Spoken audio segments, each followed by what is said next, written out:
Graça e paz, irmãos. Abram suas Bíblias no livro de Marcos, capítulo 5, versículo 24 ao versículo 34. Jesus foi com ele, uma grande multidão o seguia e o comprimia. E estava ali certa mulher que havia 12 anos vinha sofrendo de uma hemorragia. Ela padecera muito sob o cuidado de vários médicos e gastara tudo o que tinha, mas em vez de melhorar, piorava. Quando ouviu falar de Jesus, chegou-se por trás dele, no meio da multidão, e tocou em seu manto, porque pensava: se eu tão somente tocar em seu manto, ficarei curada. Imediatamente cessou sua hemorragia e ela sentiu em seu corpo que estava livre do seu sofrimento. No mesmo instante, Jesus percebeu que dele havia saído poder. Virou-se para a multidão e perguntou: quem tocou em meu manto? Responderam seus discípulos: vês a multidão aglomerada ao teu redor e ainda perguntas: quem tocou em mim? Mas Jesus continuou olhando ao seu redor para ver quem tinha feito aquilo. Então a mulher, sabendo o que lhe tinha acontecido, aproximou-se, prostrou-se aos seus pés e, tremendo de medo, contou-lhe toda a verdade.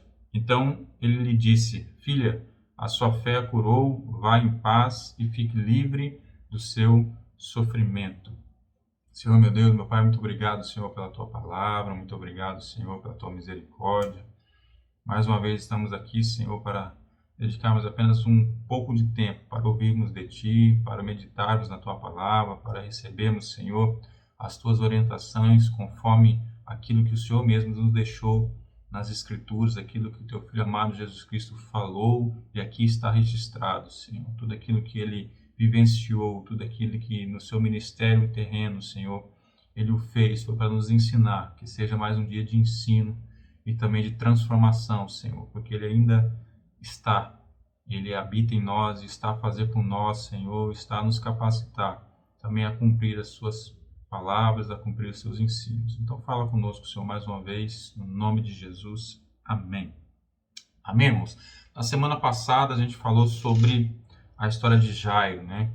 Que se mistura um pouco aí com a história dessa mulher, porque no capítulo 5, um bom trecho ali, começa a contar da situação de Jairo, que estava com sua filha muito doente, então ele foi atrás de Jesus, dizer que sua filha já estava a morrer, né, e Jesus então disse que vai com ele, vai acompanhá-lo, vai até a sua casa, e no meio do caminho aparece essa mulher, no meio do caminho chega a notícia que sua filha havia morrido, então Jesus diz a ele: tão somente creia, continua a caminhar depois dessa passagem que a gente leu, depois de ter essa experiência com essa mulher, e ele vai, continua o caminho e ressuscita a filha de Jairo.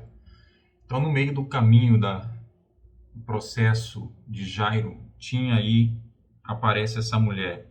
E eu fico imaginando o desespero de Jairo, que tinha conseguido a atenção de Jesus, conseguido a atenção do Mestre, com a sua filha à beira da morte, e de repente Jesus para no meio do caminho, porque alguém lhe tocou, uma multidão tocando a Jesus, Jesus para porque alguém tocou, Jesus insiste até que essa pessoa assuma que foi ela quem tocou em Jesus. Então a gente precisa ver que de fato essa mulher, ela fez algo diferente, especial, e ela era também especial para Jesus. Nesses versículos de hoje a gente vai meditar sobre essa passagem desta mulher, que é conhecida como a mulher do fluxo de sangue, né? A mulher da hemorragia, e a gente vai meditar sobre isso. No versículo 24, Jesus foi com ele, ainda falando de Jairo, né? Uma grande multidão seguia e o comprimia. Então Jesus estava a caminho da casa de Jairo para curar a filha dele, para ressuscitar a sua filha. E diz que enquanto Jesus caminhava, enquanto ia em direção à casa de Jairo, ali havia uma grande multidão, e essa multidão o seguia e o comprimia. E esse versículo é interessante porque ele vai ser retomado pelos discípulos um pouco adiante, né, para deixar bem frisado que naquele momento em que Jesus estava indo para a casa de Jairo, havia uma grande multidão. Muitas pessoas tocavam em Jesus, porque diz aqui não só que eles seguiam, não era uma passeata onde todos iam caminhando e conversando, não, Jesus ia caminhando, as pessoas o seguiam e as pessoas o comprimiam.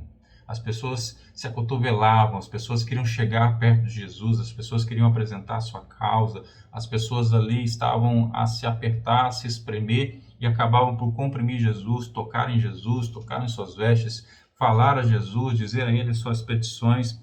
Então esse era o contexto em que esta mulher vai aparecer.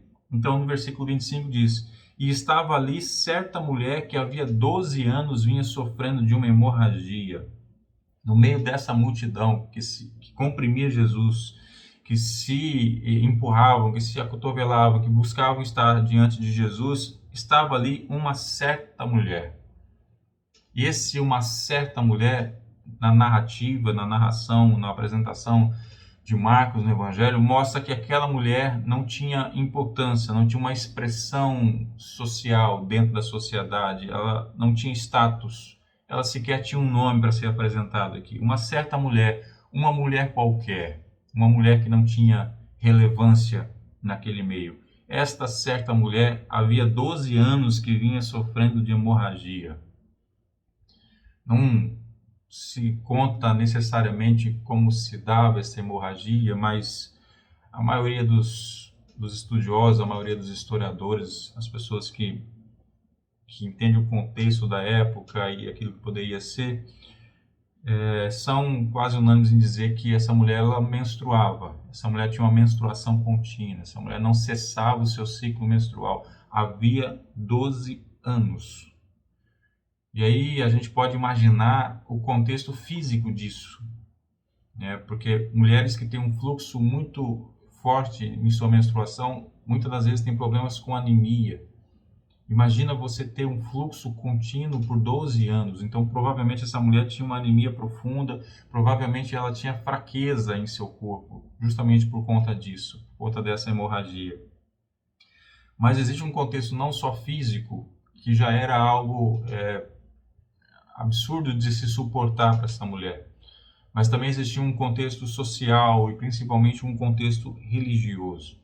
Eu vou ler para vocês o texto que está lá em Levíticos, quando a lei foi estabelecida, a explicação, quando se fala sobre como se tratar uma mulher no seu período menstrual, quando se fala ali como ela é considerada no contexto, e o contexto em que Jesus estava ali, e esta mulher também, é ainda o mesmo contexto de Levíticos. Ela estava ali no meio do povo judeu que seguia esta lei, então o contexto é o mesmo, a interpretação é a mesma, a visão das pessoas sobre a vida dela é a mesma. E diz assim lá em Levíticos, no capítulo 15, versículo 19 e 25, e depois a gente vai ler o 31.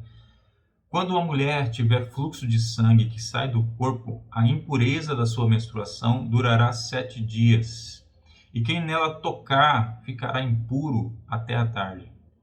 Tudo sobre o que ela se deitar durante a sua menstruação ficará impuro, e tudo sobre o que ela sentar ficará impuro. Todo aquele que tocar em sua cama lavará suas roupas e se banhará com água e ficará impuro até a tarde. Quem tocar em alguma coisa sobre a qual ela se sentar, lavará suas roupas e se banhará com água e estará impuro até a tarde.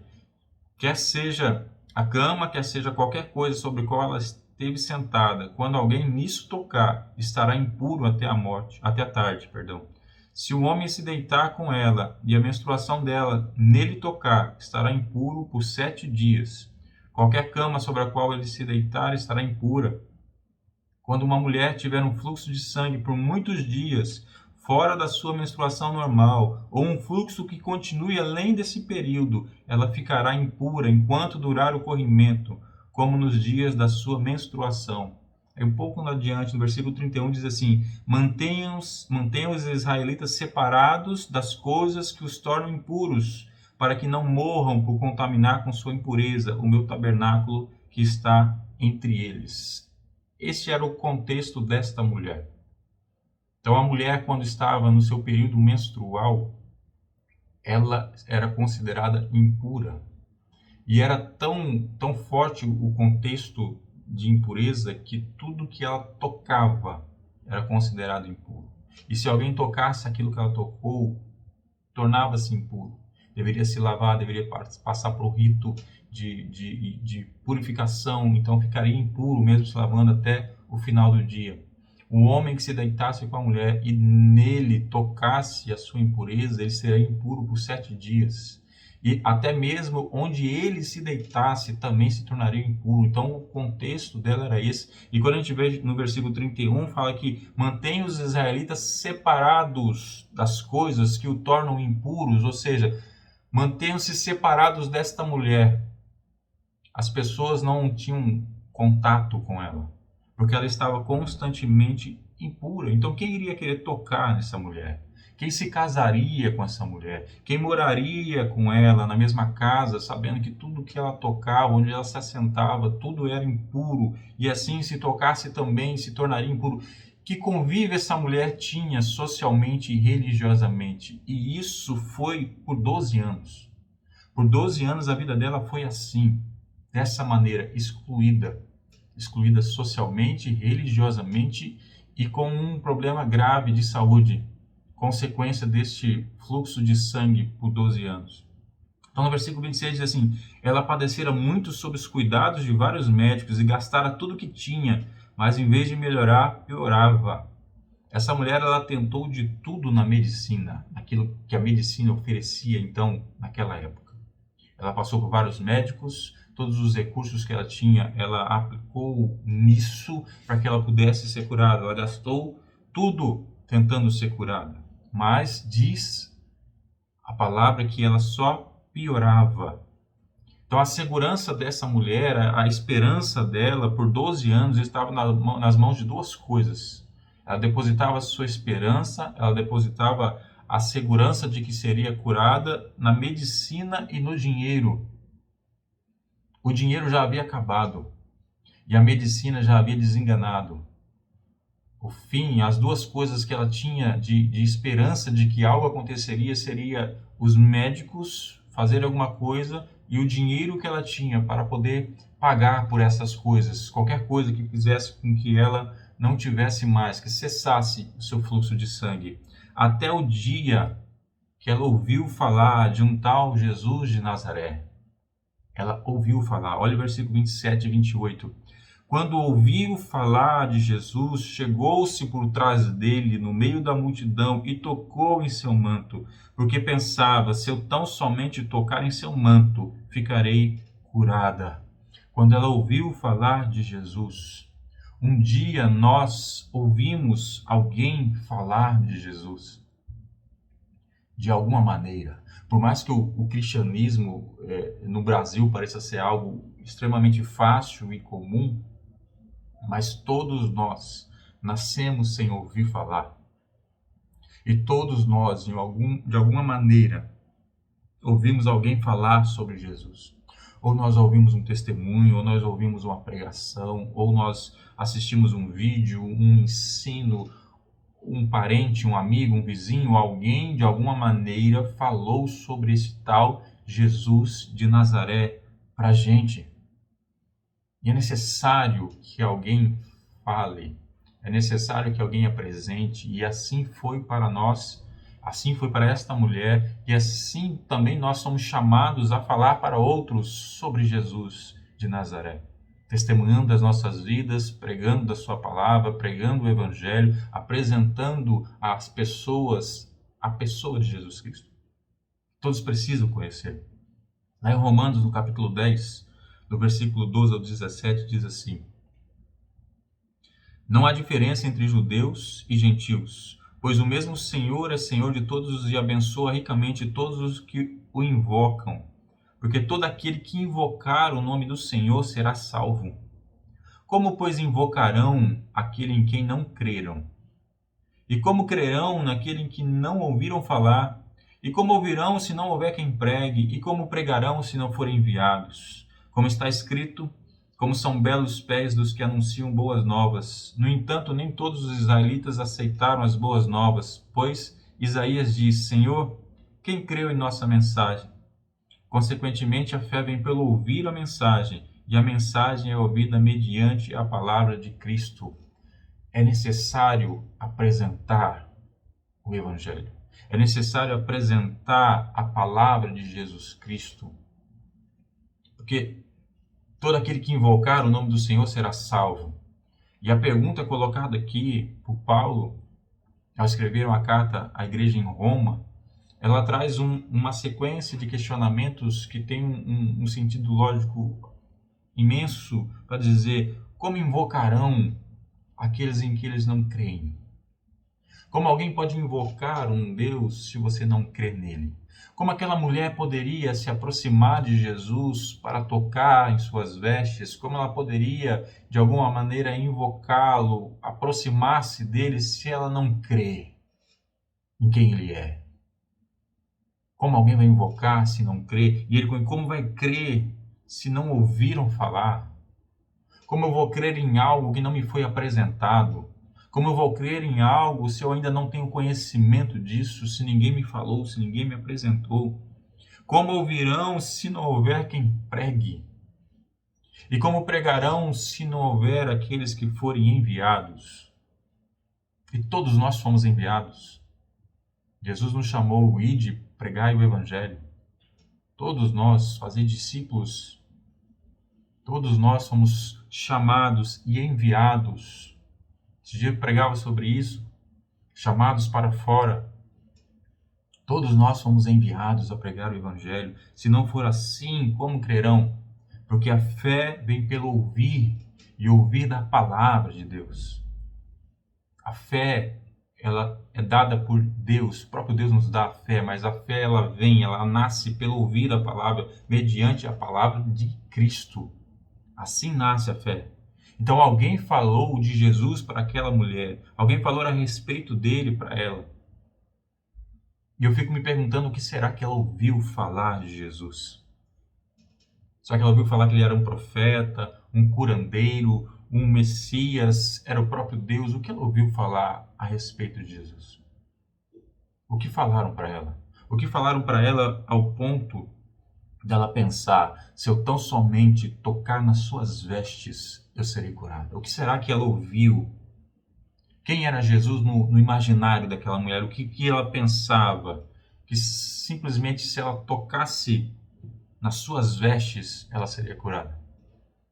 Quem foi apresentado como Jesus para ela entender e acreditar em tamanho milagre? E a ideia de tocar só nas suas vestes envolvia também a sua própria impureza, o seu entendimento de impureza, por isso ela não queria tocar nele. Ela queria se aproximar e não tocar nele, para não torná-lo impuro, como se isso fosse possível. Mas na cabeça dela isso seria possível, porque o contexto dela era esse. Ela não podia tocar as pessoas, tornaria-as impuras, então ela queria tocar apenas no manto, mas apresentaram Jesus para ela que ela acreditou que se tocasse só no manto, ela seria curada. Mas e qual seria a dificuldade dessa mulher tocar em Jesus, tocar no seu manto? A gente precisa lembrar que ela era considerada impura por estar com fluxo de sangue, e tudo que ela tocava ficava impuro. E lembrando, havia uma multidão, as pessoas comprimiam Jesus, então imagina quantas pessoas ela tocou para conseguir chegar até Jesus. Imagina quantas pessoas tocaram nela até ela chegar em Jesus. Naquela multidão, para conseguir chegar até Jesus, onde muitos queriam chegar, ela teve que deixar de lado um monte de coisa. Ela teve que superar um monte de coisa para tocar nas vestes de Jesus. Ela teve que superar a religiosidade. Porque não só era algo posto, mas era algo vivido por aquela mulher. Ela entendia, e a crença dela, de fato, era que ela estava impura, que ela não poderia fazer. Ela não poderia estar no meio da multidão. Ela não poderia tocar em pessoas. Ela não poderia ser tocada por ninguém. Ela não poderia fazer aquilo porque o contexto religioso não permitia. Ela teve que superar isso. Ela teve que superar o comodismo. Porque a gente tem passagens em que Jesus vai às pessoas. Jesus poderia também ir até ela, mas ela precisou superar o comodismo. Ela precisou superar o medo. O medo do julgamento, o medo de ser descoberta ali como impura, tocando as pessoas. Ela precisou superar todas essas coisas para poder simplesmente tocar no manto, nas vestes de Jesus. A dificuldade que ela teve foi gigantesca. Os obstáculos eram enormes. Não foi algo simples, não foi uma receita, não foi uma oração ensinada para ela, não foi nada, foi algo ligado ao contexto dela que ela precisava vivenciar e ela precisava ter essa experiência com Cristo. Então ela passa, toca pessoas, é tocada por pessoas e se chega próximo a Jesus e toca no seu manto. E o versículo 29 diz que imediatamente cessou sua hemorragia e ela sentiu em seu corpo que estava livre do seu sofrimento. Nesse momento ela conseguiu o que ela queria, porque ela acreditava que Jesus tinha poder para solucionar o seu problema, e ele de fato tem, e ele de fato fez. Ela estava livre do seu sofrimento, e o alívio foi imediato. Aqui diz que ela sentiu em seu corpo que estava livre da hemorragia. Foi imediatamente ao tocar no manto de Jesus. Então, a partir daquele momento, ela poderia voltar para casa. Bastava seguir o rito religioso da lei que existia, se apresentar ao sacerdote, demonstrar que não estava mais com fluxo de sangue, ter ali os seus 7 dias para poder realmente ser declarada pura mais uma vez, lavar suas vestes. Mas então ela poderia voltar para casa, ela poderia retomar a sua vida depois de 12 anos, ela poderia se casar, ela poderia ter uma família, ela poderia trabalhar, ela poderia ter convívio social, ela poderia tocar nas pessoas, as pessoas poderiam tocar nela. Já pensou 12 anos sem receber um abraço, sem abraçar ninguém, sem ter um toque, sem ter nada da sua família, nem de ninguém, simplesmente ser excluído? Esse era o contexto dela, e ela sentiu de maneira imediata que ela estava curada. Ela podia simplesmente voltar para a vida dela. O que ela queria já estava posto, já estava feito. Mas Jesus queria mais do que simplesmente curar aquela mulher. Jesus queria dar algo maior, algo infinitamente maior àquela mulher. Então, no versículo 30, diz assim: no mesmo instante, Jesus percebeu que dele havia saído o poder, virou-se para a multidão e perguntou: quem tocou em meu manto? Quem tocou em meu manto? Quem me tocou? Uma multidão o comprimia. Essa mulher tocou nas suas vestes, foi imediatamente curada. Então, no mesmo instante, Jesus parou e disse e perguntou: quem tocou em meu manto? Não se retira nada de Jesus sem que ele saiba. Nada está fora do controle dele. Não se extrai as coisas sem que ele tenha conhecimento. Nada está fora da sua vontade. A gente tende a crer de uma maneira que traga para nós o poder de fazer. Talvez você já tenha ouvido a pregação sobre essa passagem, assim como eu ouvi também, e por algumas vezes eu ouvi colocando como aquela mulher tinha algo que ela era especial. Tudo bem, em termos humanos, em termos de superação daquilo que eu falei, superar o medo, a religiosidade, superar obstáculos enormes para o contexto dela. Ela fez a sua parte. Mas a gente precisa entender que se não fosse da vontade dele, se não fosse da permissão dele que dele saísse poder, se não fosse assim, ela poderia ter superado todos os obstáculos e não ter conseguido nada. Ela poderia. Até porque havia uma multidão comprimindo e tocando em Jesus, porque só aquela mulher. Será que ninguém que estava tocando Jesus não tinha muita vontade de ser curado, de ser liberto? Será que aquelas pessoas ali não estavam querendo muito receber aquela sua resposta, o seu sim para a sua petição? Eu acredito que todos que estavam ali queriam. Ninguém tira nada de Jesus sem que ele saiba. Então ele pergunta: quem me tocou? Pois de mim saiu virtude, pois de mim saiu poder. Quem tocou em meu manto? Quem for? Aquela mulher, ela achava que tinha tocado apenas nas vestes de Jesus, mas não foi. Ela tocou no íntimo de Jesus. Ela tocou em Jesus. Ela acreditava ter tocado nas vestes. Ela acreditava simplesmente que tinha já recebido o que há de mais importante, a resposta da sua oração. Ela acreditava que aquilo ali era o ápice daquilo que ela poderia receber. Simplesmente estava curada, não tinha mais o fluxo de sangue, seria agora pura, poderia voltar a conviver em sociedade, a conviver religiosamente, ela poderia ter sua vida normal, pensando num contexto terreno. No versículo 31 diz: responderam os seus discípulos: vês a multidão aglomerada ao teu redor e ainda perguntas: quem tocou em mim? Os discípulos olharam e falaram assim: mas mestre, como assim? A multidão te segue, te comprime, todos te tocam, clamam pela tua atenção. Como assim quem me tocou? Tem mais, o senhor está indo para a casa de Jairo, vai curar a filha dele. O foco agora é esse, como assim quem me tocou? Aqueles discípulos não entendiam que aquela mulher o havia tocado de uma maneira diferente. Que ele tinha estabelecido uma relação diferente com aquela mulher. Que ele havia permitido que dele saísse poder. E quando eu vejo isso e entendendo o contexto de soberania de Deus, aquilo que ele faz, aquilo que ele não faz, aquilo que ele permite que aconteça, eu fui refletir de como tem sido, então, o meu toque em Deus. Como tem sido o seu toque em Deus? Como você tem tocado?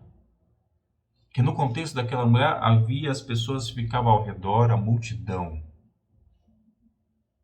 que acompanhava, a multidão que tentava se aproximar dele para ver o que estava acontecendo, para poder vivenciar aquela experiência, para poder se arrepiar, para poder contar as coisas. Hoje, dentro das igrejas, o que tem de multidão, há muita multidão. Há muitas pessoas que estão ali simplesmente querendo se aproximar, querendo estar perto, e empurrando e querendo chegar perto para ver.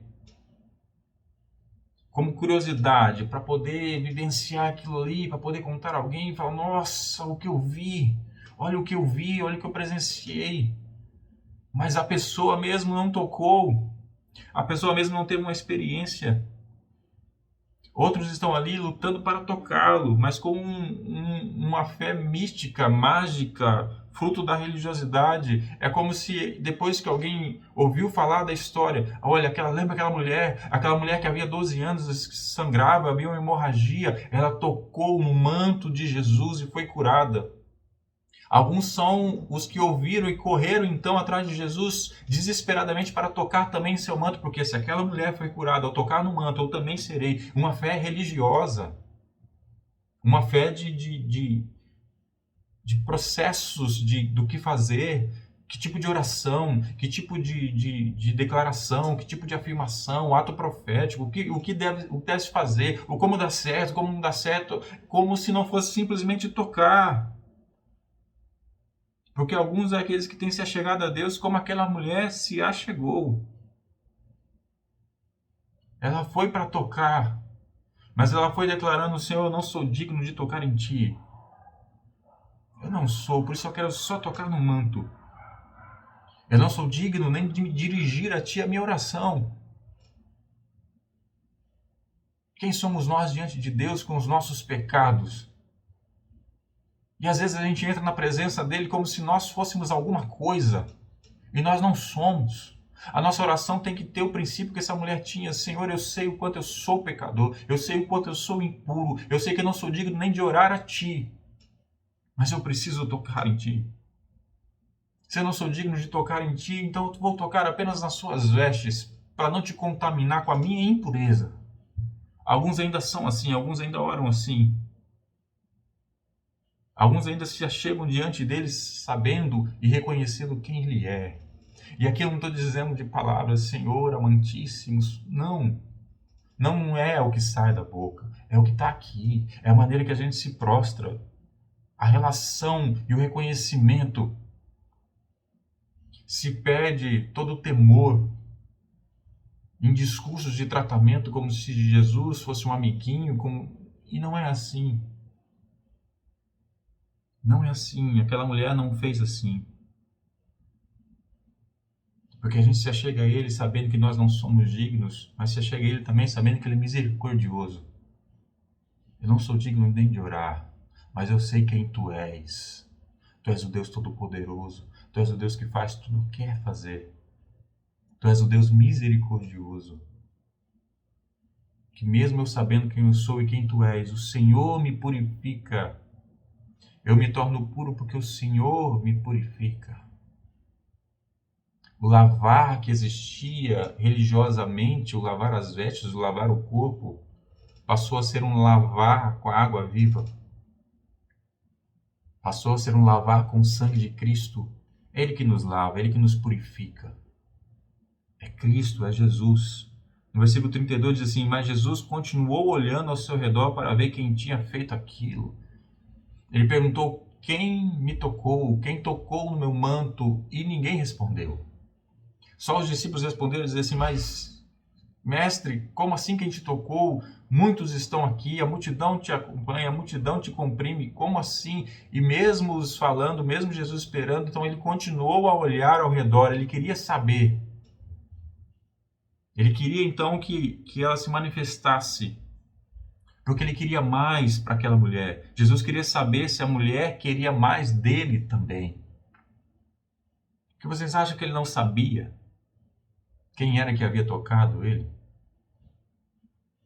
Porque a gente pode, ao ler a passagem, dar a entender que Jesus então estava curioso a saber quem havia tocado. Mas ele queria simplesmente dar algo mais para ela. E era necessário que ela se manifestasse. Por quê? Porque para ela se apresentar naquele momento, seria admitir que havia tocado em muitas pessoas. Mesmo com a hemorragia, para ela dizer: Senhor, mestre, foi eu que o toquei?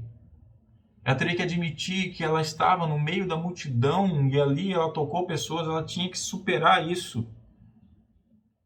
E ali havia muitos religiosos, ali havia muitas pessoas que certamente a condenariam. Ela precisava sair do seu lugar para dizer: foi eu que toquei. E Jesus estava esperando com que ela fizesse isso. Naquele momento, depois de curada, ela tinha que ter mais interesse em Jesus do que na cura. A cura ela já tinha. Como eu falei agora há pouco, ela podia ir embora. Ela podia voltar à sua vida. Ela podia retomar 12 anos depois os seus sonhos, os seus planos. Aquilo que ela queria, ela já tinha. O milagre de Deus ela já havia recebido. Agora, o Deus do milagre queria se apresentar a ela de uma maneira diferente. A intenção dela era só tocá-lo e ser curada. Era a intenção dela. E eu sempre falo que a igreja é igualzinho nos dias de hoje. As pessoas, quando buscam a igreja, e o contexto da maioria começa aí, busca a igreja e não o Cristo, mas a maioria que procuram, que busca a igreja, ou até mesmo que querem buscar a Deus, o que leva essa pessoa a buscar é um problema.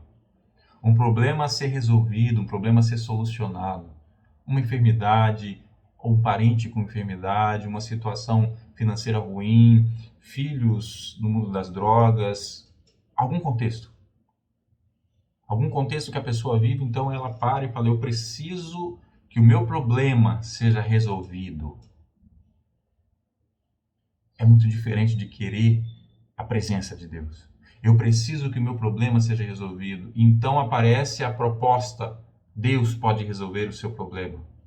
Então a pessoa vai àquele local, àquela igreja, aquele encontro, seja o que for, em busca de alguém que vai resolver o seu problema e não em busca deste alguém.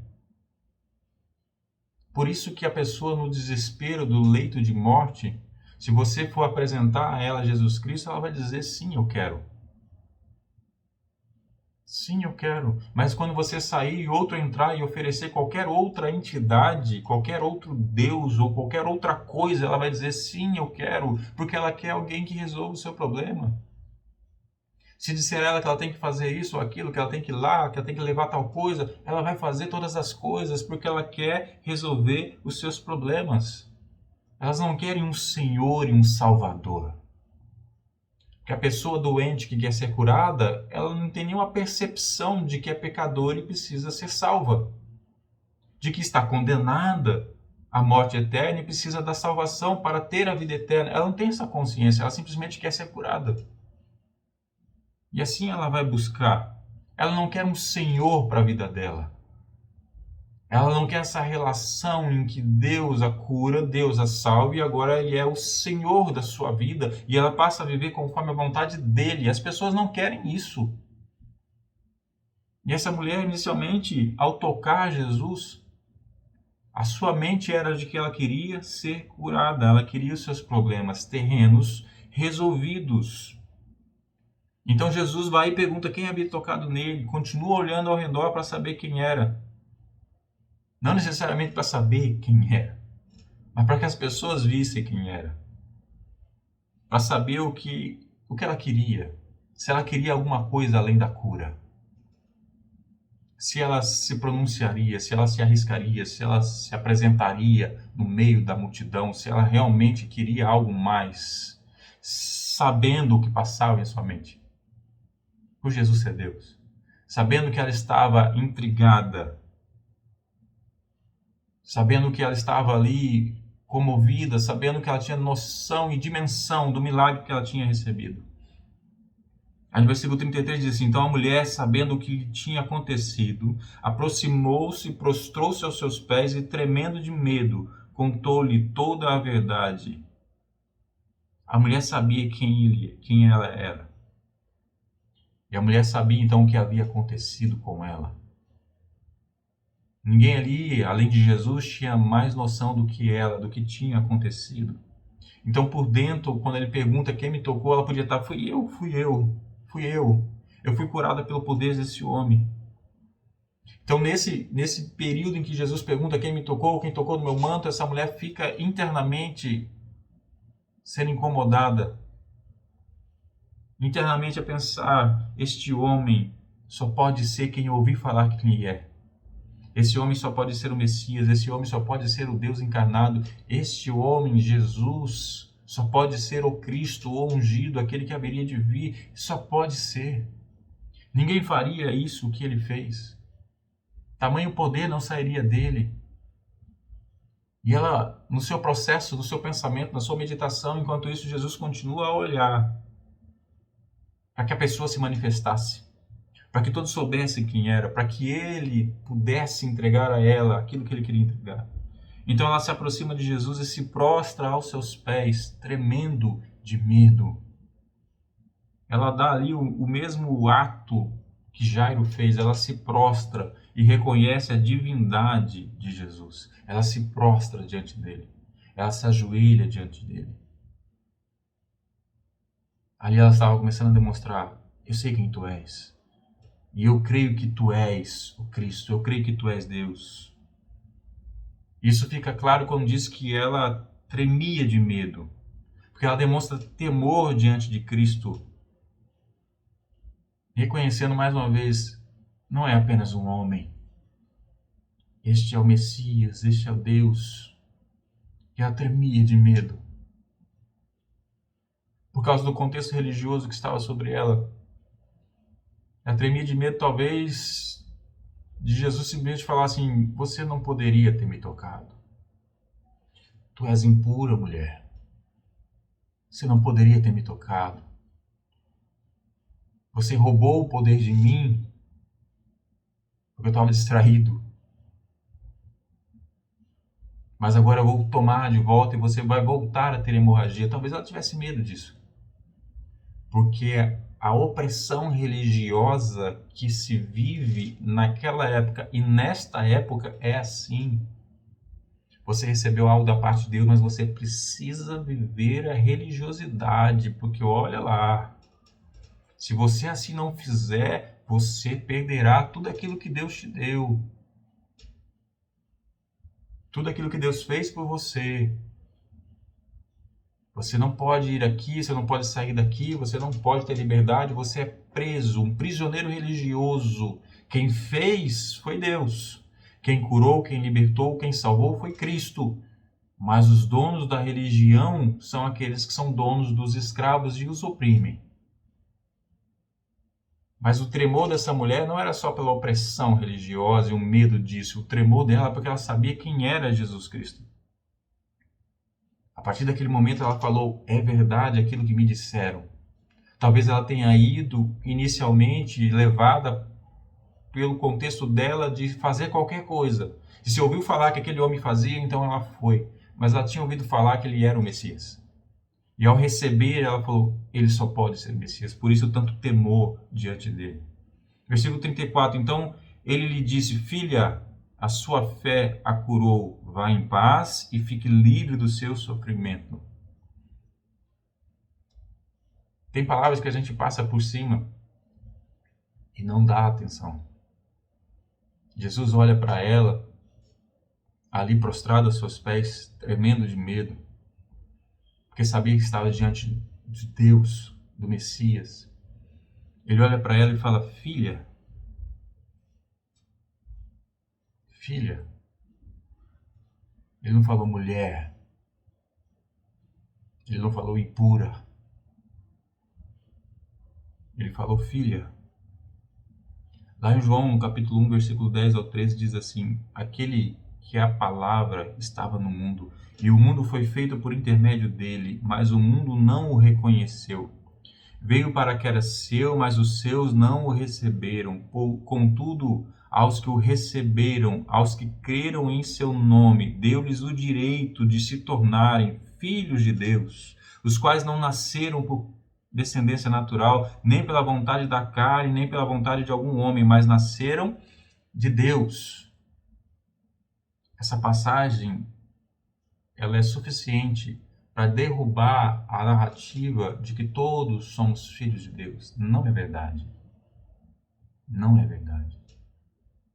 Sempre que alguém diz, eu também sou filho de Deus, tentando trazer para ele benefícios, muito provavelmente está dizendo uma mentira. Nem todos são filhos de Deus. Aqueles que creem em seu nome. Aqueles que creem que Jesus é o Messias. Aqueles que creem que Jesus é Deus encarnado. Aqueles que creem que a sua morte na cruz foi suficiente para nos purificar e nos salvar. Para que todo aquele que nele crê não pereça, mas tenha vida eterna. Aqueles que nele creem.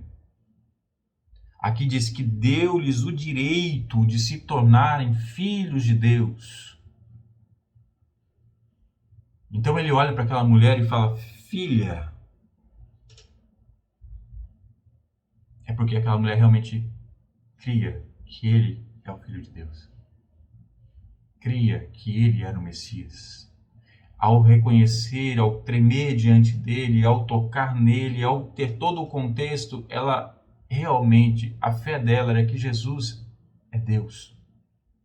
E a resposta da parte de Deus para confirmar foi, filha. Sabe, eu já vi alguns vídeos em que filhos de madrastos, de padrastos, eles, depois de anos de convivência, eles fazem algum vídeo, alguma coisa, ou chamando a pessoa de pai. Eu vi um que a pessoa fez por escrito e pedindo para que o padrasto a adotasse como filha de fato. E nesses vídeos o que é comum é a emoção que as pessoas têm ao serem reconhecidas como algo que não são, por amor. Os filhos, os enteados, reconhecendo como mãe a madrasta, como pai o padrasto, e a emoção deles ao serem reconhecidos por algo que não são, mas porque demonstram tanto amor, tem esse reconhecimento. Imagina nós, pecadores condenados, a ira de Deus. Nós que somos criaturas e não filhos, sermos chamados de filhos. Ao Jesus, pelo amor dele, dizer, não, tu que crer em mim, tu és meu filho, filho. A resposta sobre salvação é como Deus nos chama. Se ele nos chama de filho, ou se ele nos chama ainda de homem, criatura. Se você crê nele como Senhor e Salvador da sua vida, se você crê realmente que ele é Deus e que ele morreu numa cruz para te salvar, sabe que quando você ora a ele, a resposta dele para ti é filho, filha. Mesmo nós não merecendo, mesmo nós não sendo, porque diz aqui a palavra que a gente leu que não foi por questão natural, descendência natural, que somos filhos, nem pela vontade da carne, mas porque a gente nasceu de Deus. Aquela mulher nasceu de Deus, por isso ela foi chamada de filha. E ele diz, filha, a sua fé a curou. E esse curou aqui, o grego, ele tem um contexto de salvação. Muitos gostam de trazer qual palavra grega foi usada em qual momento, mas nesse momento aqui ele tem um contexto duplo e ele fala também sobre salvação, mas não só a questão da interpretação do grego, mas no caso dessa mulher, realmente Jesus fez as duas coisas. Jesus curou e Jesus salvou aquela certa mulher. Ele fez as duas coisas, porque ele diz assim, vá em paz e fique livre do seu sofrimento. Ok, fique livre do seu sofrimento, ela mesma já havia dito. Porque ela sentiu no seu corpo que estava livre do seu sofrimento, ela estava curada. Mas por que Jesus falou, vá em paz? Por que ele não deu essa declaração? Porque aqui ele estava falando de salvação. Porque a verdade é que a resposta da cura nem sempre vai ser um sim, mas a paz dada por Deus aos salvos sempre será dada. A salvação que traz paz, a paz sempre será dada. Talvez a cura não seja concedida. Talvez o milagre, talvez a oração, talvez a resposta não seja um sim, mas a paz que excede todo entendimento, essa sempre será dada. Filipenses 4, 6 ao 7, não andem ansiosos por coisa alguma, mas em tudo, pela oração e súplicas e com ação de graças, apresentem seus pedidos a Deus, e a paz de Deus, que excede todo entendimento, guardará os seus corações e as suas mentes em Cristo Jesus. Abandone a sua ansiedade, apresente os seus pedidos a Deus com orações, súplicas, ações de graças. Para fazer isso é necessário crer verdadeiramente em Jesus Cristo. Para você pegar a sua ansiedade, aquilo que te incomoda, aquilo que está te tirando do prumo, do eixo, para você pegar essas coisas e entregar a Ele com orações, súplicas, você precisa crer em Jesus como Cristo, como Deus, como Messias. Não é possível fazer essa oração de maneira real e verdadeira se você não crer. É necessário crer. Para fazer isso é necessário deixar tudo de lado para ir em direção a Jesus e o tocar. É crer. Porque quando você crê, os obstáculos deixam de ser tão grandes. Não é mérito. Não é porque a mulher tem mérito e Jesus falou assim, nossa, olha só tudo que ela fez. Não. Foi porque ao ser tocado, ele falou, ela crê de fato em mim. Foi porque ela crê. Porque não era a única a fazer as coisas, não era a única que estava ali, talvez havia outros aleijados, havia outras pessoas ali a se arrastar para tentar se aproximar de Jesus Cristo, ela não era a única. Não era mérito do que ela fez para superar obstáculos. É que a fé que ela teve, a fé que ela tem, fez com que ela superasse os obstáculos, porque ela sabia que se tocasse no seu manto, ela seria curada. Ela sabia, pela fé que ela tinha na pessoa de Jesus Cristo. Sabe, eu não sei pelo que você tem orado. Eu não sei qual o desejo do seu coração agora. Eu não sei o que te tira a paz. Eu não sei o que realmente você precisa agora. Eu não sei se quer que momento você está assistindo esse vídeo. O que você tem passado. Eu não sei. Mas eu sei que Jesus pode te curar e pode te dar paz. Jesus pode te curar, mas acima de tudo, Jesus pode te salvar.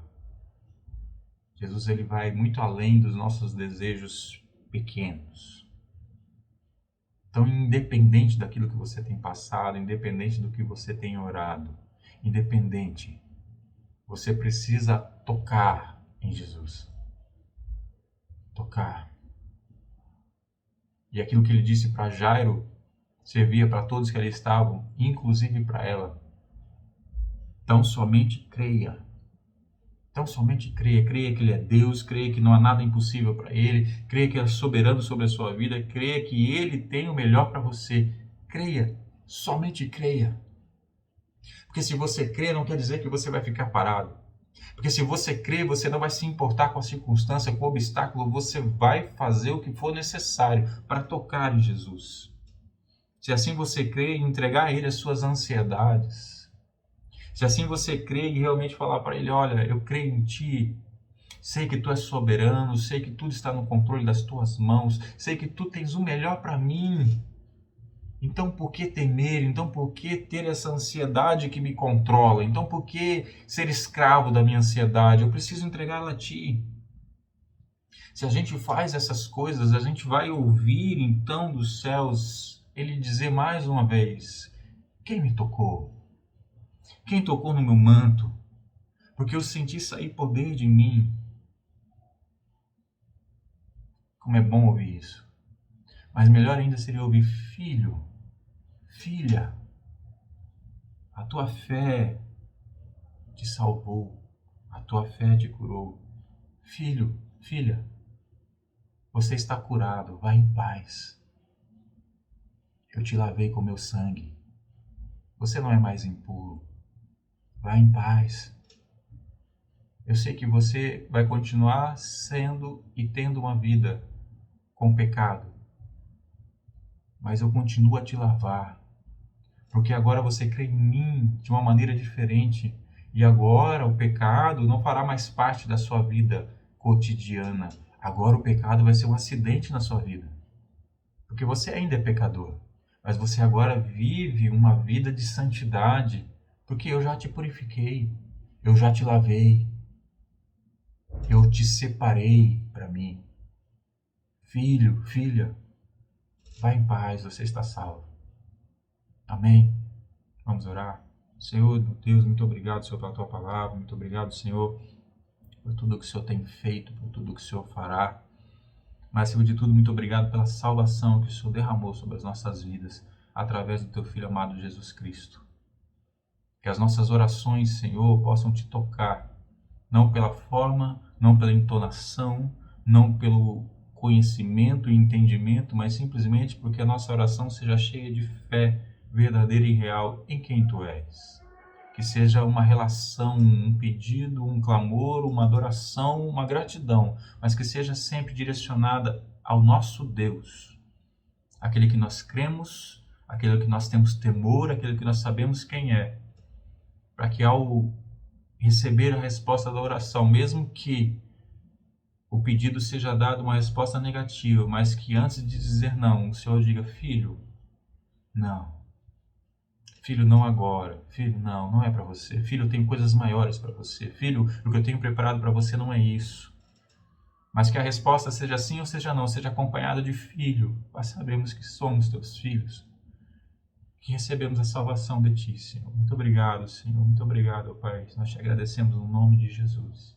Amém. Amém.